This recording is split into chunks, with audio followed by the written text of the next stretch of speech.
খালা রাখেন। ভাড়া কত হইছে? 50 টাকা।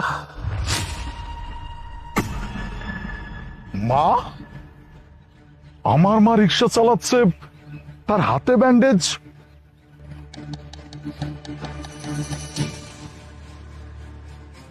খালা, এই যে আপনার ভাড়া। বাই দ্য ওয়ে, খালা, যদি আপনি কিছু মনে না করতেন তাহলে আপনাকে একটা প্রশ্ন জিজ্ঞেস করি। হ্যাঁ বাবা, বলেন। না মানে, বলতে চাচ্ছিলাম যে আপনার বয়স তো কম না, এরকম বয়সে আপনি রিক্সা চালাচ্ছেন, আপনার পরিবার পরিজন কেউ নাই? কি করবো বাবা, পেটে খাবার দিতে হলে তো যে কোনো কাজই করতে হইব। তাই অন্য কোনো কাজ জানি না তো, তাই রিক্সা চালাইতেছি। পেট চালাইতে রিক্সা চালাচ্ছেন মানে, আপনার পরিবারের কেউ নাই? আপনার সন্তান বা পরিবারের অন্য কোনো সদস্য? আপনি এই বয়সে রিক্সা চালাচ্ছেন পেট চালানোর জন্য, ব্যাপারটা কেমন যেন গোজামিল লাগতেছে। না বাবা, এই পৃথিবীতে আমার কেউ নাই। তার মানে আপনার পরিবারের সব সদস্য মারা গেছে? না, কেউ মারা যায় নাই। আমার ছেলে আছে, ছেলের বউ আছে। আপনার ছেলে আছে, ছেলের বউ আছে, আবার বলছেন আপনি পেটের দায়ে রিক্সা চালাচ্ছেন। আমার না সবকিছু কেমন গুলিয়ে যাচ্ছে। খালা, আপনি কিন্তু চাইলে আমাকে শেয়ার করতে পারেন। এরকম বয়সে আপনি রিক্সা চালাচ্ছেন, আপনার ছেলে আছে, ছেলের বউ আছে, আপনার একটা পরিবার আছে, তারপরও কেন কেন করছেন এসব? আর তাছাড়াও আপনার হাতে এটা কিসের আঘাতের চিহ্ন? আমি পড়ে ব্যথা পাইছি। খালা, হইতে পারে আমি আপনার থেকে অনেক ছোট, আপনার ছেলের বয়সী মানুষ, কিন্তু এতটুকু বোঝার ক্ষমতা আমার হইছে, কোথাও থেকে পড়ে গিয়ে এরকম আঘাত কেউ পাবে না। আপনার আঘাত দেখেই বোঝা যাচ্ছে যে আপনাকে কেউ খুব বাজেভাবে পিটাইছে। আপনি কিন্তু আমাকে বলতে পারেন। তোমারে কি বলবো বাবা, আমার ছেলে আছে, ছেলের বউ আছে, সুখে সংসার ছিল আমাদের। আমার ছেলে অনেক বড় ব্যবসা করে। আমার ছেলে তো আমার হাতের খাবার ছাড়া খাবারই খাইতো না। সেই অফিস থেকে আসলে মা মা মা। সে ছেলের আজকে অনেক দিন দেখি না বাবা। কি হয়েছে জানো? একদিন বিকালবেলা অফিস থেকে আয়া কইতেছে, মা আমি না ব্যবসার কাজে বাইরে যাবো 3-4 মাসের জন্য। আমি ছেলের বউ বললাম, ব্যবসার কাজে যেহেতু বাইরে যাইবো তা তার বাধা দেওয়ার দরকার নাই। ঠিক আছে বাবা, যা। আমার ছেলে বাইরে চলে গেল। সেদিন থেকে আমার কপালে দুর্গতি লাগলো জানো বাবা। আমার ছেলের বোন আছে না, আমার ছেলের যে বিয়ে করাইছি, বিয়ে করানোর আগে এক ছেলের সাথে ওর সম্পর্ক ছিল, আমরা জানতাম না। আর জানবই বা কি কইরা? আমার ছেলে যখন বাংলাদেশে ছিল তখন আমার সাথে খুব ভালো ব্যবহার করতো, আমারে ঠিক মতো খাইতে দিত, মানে গোসলের পানি টানি যত কাজ আছে আমার সবকিছু কইরা দিত। আমার ছেলে যখন বাইরে চলে গেল তখন থেকে ওর আসল রূপ দেখানো শুরু করলো। আমার ঠিক মতো খাইতে দিত না, আমার মারধর করতো। মানে এই যে ধাক্কা দিয়ে ফালাই দিয়ে আমার এই হাতটা ভেঙে দিছে বাবা। কি করবো, কিছু করার নাই, আমার তো কপাল খারাপ। আচ্ছা, আপনার সাথে এত কিছু ঘটে গেছে, আপনি আপনার ছেলেকে একটাবার জানানোর প্রয়োজন মনে করলেন না? তাকে তো আপনি কল করে সবকিছু জানাইতে পারতেন। না বাবা না, আমি আমি কোন সময় আমার ছেলেরে কিছু কইতে পারি নাই। আর কম হইবে কেমনে কও? আমার কাছে তো ফোন নাই, আর ফোন থাকলেও আমি কইতে পারতাম না। আমার বউ কি কইছে জানো? কইছে এই সমস্ত কথা যদি আমার ছেলের কাছে বলি তাহলে আমার ছেলের খাবারের সাথে বিষ মিশাই ওরা মাইরা ফেলবে আমার ছেলেরে।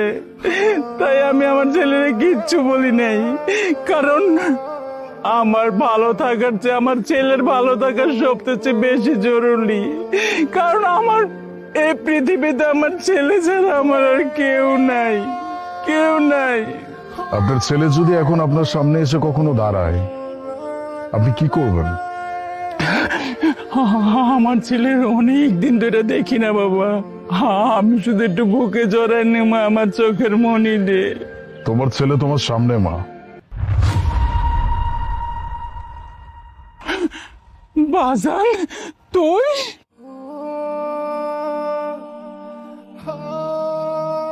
বাজান, তুই তুই কেমন আছিস বাবা? এতদিন পরে মার কথা মনে পড়লো। আমি ভালো নাই মা।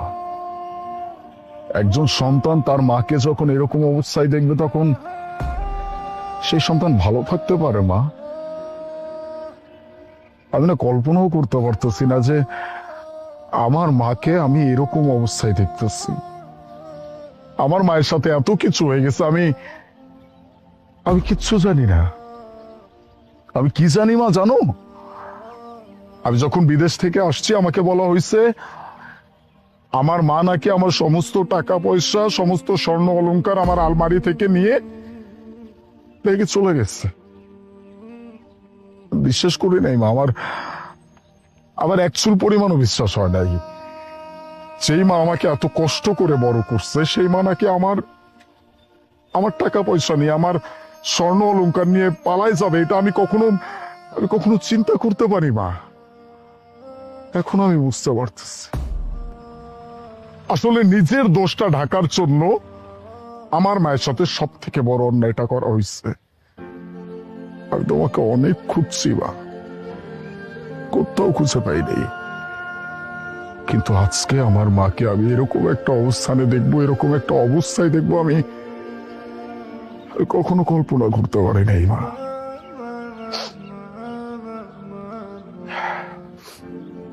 ঠিক আছে, ওই যে কথায় আছে না, পাপের ঘরা যেদিন পূর্ণ হয়ে যায়, সেদিন আসলে কারো কিচ্ছু করার থাকে না। তুমি চলো আমার সাথে মা, আমি নিজে দাঁড়িয়ে থেকে সবকিছুর বিচার করব। না বাবা, না, আমি যাবো না বাবা। আমি যদি ওই বাড়িতে যাই, বৌমা ধরে মায়েরা ফেলবো বাবা। আমি যাবো না। আমি জেনে আছি, যে বাবা আছি, ভালো আছি। মা, আমি সমস্ত শক্তিটা জেনে গেছি, আর তার থেকেও বড় কথা, আমার মায়ের দোয়া আমার মাথার উপরে আছে। আমার কেউ কিচ্ছু করতে পারবে না, তোমাকেও কেউ কিচ্ছু করতে পারবে না। তুমি চলো আমার সাথে।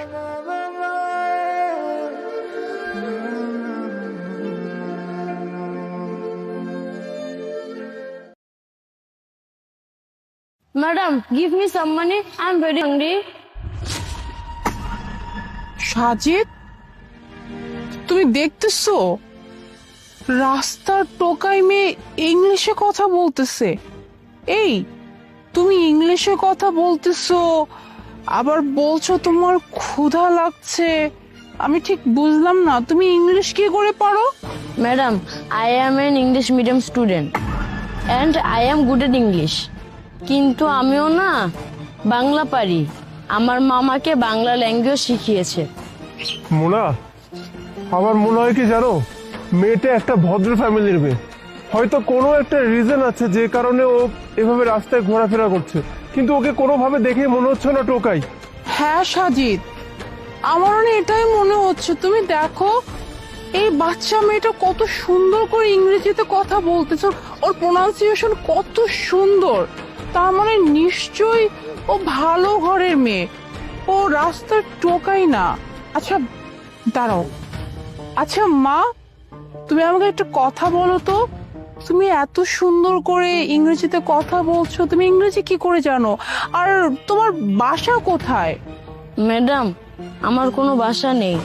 কি বললা তুমি? বাসা নাই মানে? আচ্ছা তোমার মা বাবা কোথায়? ম্যাডাম, আমার মা বাবা কেউ নাই। আমার চাচি আমাকে বাড়ি থেকে বের করে দিয়েছে। কি বলছো? তোমার মা মারা গিয়েছে, তোমার চাচি বাসা থেকে বের করে দিয়েছে? একটু খুলে বলো তো কি হয়েছে আসলে তোমার সাথে? ম্যাডাম, আমার মা মারা গিয়েছে আর আমার বাবা বিদেশে গেছে। আমার বাবা বিদেশে যাওয়ার পর থেকে আমার চাচি আমার সাথে খুব খারাপ ব্যবহার শুরু করে। আমাকে খেতে দেয় না, আমাকে ঠিক মতো জামা কাপড় কিনে দেয় না, এমনকি আমাকে পড়তেও দেয় নাই। আমি অনেক বড় একটা ইংলিশ মিডিয়াম স্কুলে পড়তাম।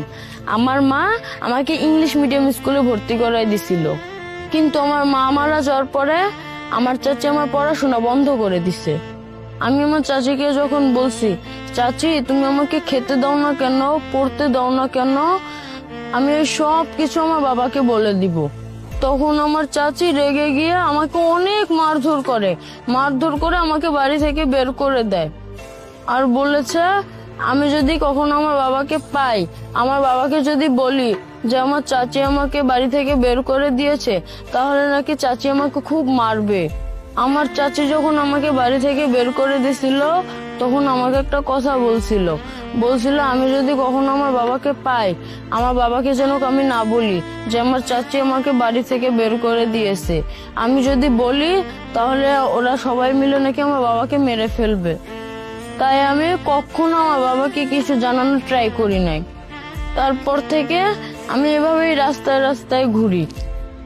কি বলছো তুমি এসব?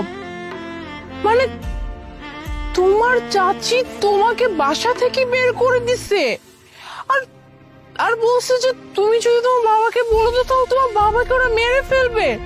এটা কি করে পারলো? হ্যাঁ, সাজিদ এত ছোট একটা বাচ্চা মেয়েকে এইভাবে রাস্তায় বের করে দিল। মা মরা বাচ্চা মেয়েটার কথা একটু ভাবলো না? আমি তো ভাবতে পারতেছি না এত জঘন্য মানুষ এই দুনিয়াতে কি করে আছে। আচ্ছা মা, আমাকে একটু কথা বলো তো, তোমাকে যে তোমার চাচি বাসা থেকে বের করে দিছে, তুমি আর কারো কাছে যাও নাই? না ম্যাডাম, আমি কারো বাসা চিনি না। আর আমি 3 দিন হলো রাস্তায় রাস্তায় ঘুরতেছি। 3 দিন হলো আমি কিচ্ছু খাই নাই। তাই আমি আপনার কাছে কিছু টাকা চাইছিলাম, আপনি আমাকে কিছু টাকা দিবেন দয়া করে, আমি কিছু একটা কিনে খাবো। আহারে দেখো সাজিদ, বেচারার মুখটা কি শোক না, আজকে 3 দিন যাবত নাকি কিচ্ছু খায় নাই। আমার কাছে তো খাবারও, হ্যাঁ একটু রুটি আছে। আচ্ছা শোনো, নাও এই রুটিটা খেয়ে ফেলো তাড়াতাড়ি।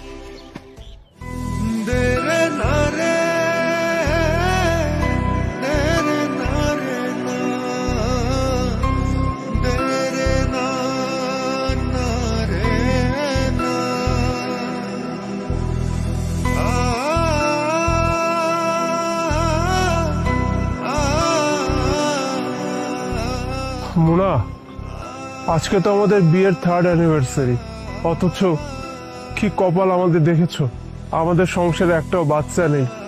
কত চেষ্টা করেছি বাচ্চার জন্য, কিন্তু আল্লাহ আমাদের ঘরে একটা সন্তান দিলেন না। কিন্তু এই বাচ্চাটাকে দেখো, এই বাচ্চাটা কিভাবে বাবা মা ছাড়া রাস্তায় ঘুরে বেড়াচ্ছে। একে বোধহয় বলে কপাল। কেউ হয়তো সন্তান চেয়েও পায় না, কেউ হয়তো বাবা মার ভালোবাসা আদর চেয়েও পায় না। এটাই হয়তো পৃথিবীর নিয়ম, তাই না? ঠিক বলছো সাজিদ, আজকে আমাদের বিয়ের 3 বছর হয়ে গেল, কিন্তু এখন অবধি আমাদের কোল জোরে কোনো সন্তান আসেনি। একটা সন্তানের জন্য আমরা প্রতিদিন কত কান্নাকাটি করি, আল্লাহর কাছে কতটা প্রার্থনা করি, অথচ দেখো দুনিয়াতে এতটা জঘন্য মানুষও আছে যারা কিনা এরকম একটা ফুটফুটে বাচ্চা মেয়েটাকে রাস্তায় বের করে দিল। একটাবার চিন্তা করলো না এই মেয়েটা কি করে বাঁচবে, কি খাবে, কি পড়বে, কোথায় থাকবে? আচ্ছা সাজিদ, একটা কথা বলি, যদি তোমার পারমিশন থাকে এই বাচ্চাটাকে আমরা অ্যাডপ্ট করে নিই। তুমি একদম আমার মনের কথাটাই বলেছো মুনা। আমি নিজেও চাচ্ছিলাম ওকে আমাদের সঙ্গে নিয়ে যেতে, কারণ ওর চোখে মুখে যেই মায়া না, বিশেষ করে ওকে দেখে আমার সত্যি অনেক মায়া লাগছে। আমি চাই ওকে আমরা আমাদের ঘরে নিয়ে যাই, ওর একটা নিশ্চিত ভবিষ্যতের ব্যবস্থা করে দেই। আমরাও সন্তান পেলাম, আর ও বাবা মার স্নেহ আদর ভালোবাসা পেল। কি বলো? আচ্ছা দাঁড়াও, ওর সাথে কথা বলি। আচ্ছা মা শোনো, তোমাকে একটা কথা জিজ্ঞেস করি। হ্যাঁ, ধরো যদি তোমার কেউ মা হয়, তোমাকে ভালোবাসবে, তোমাকে খাবার খাইয়ে দিবে, তোমাকে ঘুম পাড়িয়ে দিবে, সুন্দর সুন্দর জামা কাপড় কিনে দিবে, চুল আছড়িয়ে দিবে, তোমাকে মায়ের ভালোবাসা দিবে, তুমি কি এমন কোনো মা চাও? হ্যাঁ অবশ্যই থাকবো। আমার কে মা হবে? আর আমার না মার খুব দরকার। আমার একটা মা থাকবে, আমাকে খুব ভালোবাসবে, আদর করবে। আমি না একটা মা চাই, আমাকে একটা মা দিবেন? সাজিদ, তাহলে তার কোনো কথাই রইলো না। শোনো মা, আজকে থেকে আমি তোমার মা আর ও তোমার বাবা। কে আমি? মা ডাকবো। ওকে বাবা। হ্যাঁ, এক্স্যাক্টলি। আজকে থেকে আমরা তোমার মা বাবা, আর আজকের পর থেকে তোমার যা কিছু, যত দায়িত্ব, সবকিছু আমাদের। কেমন? আসো, কাছে আসো। মা, চলো ওকে নিয়ে বাসায় যাই। চলো।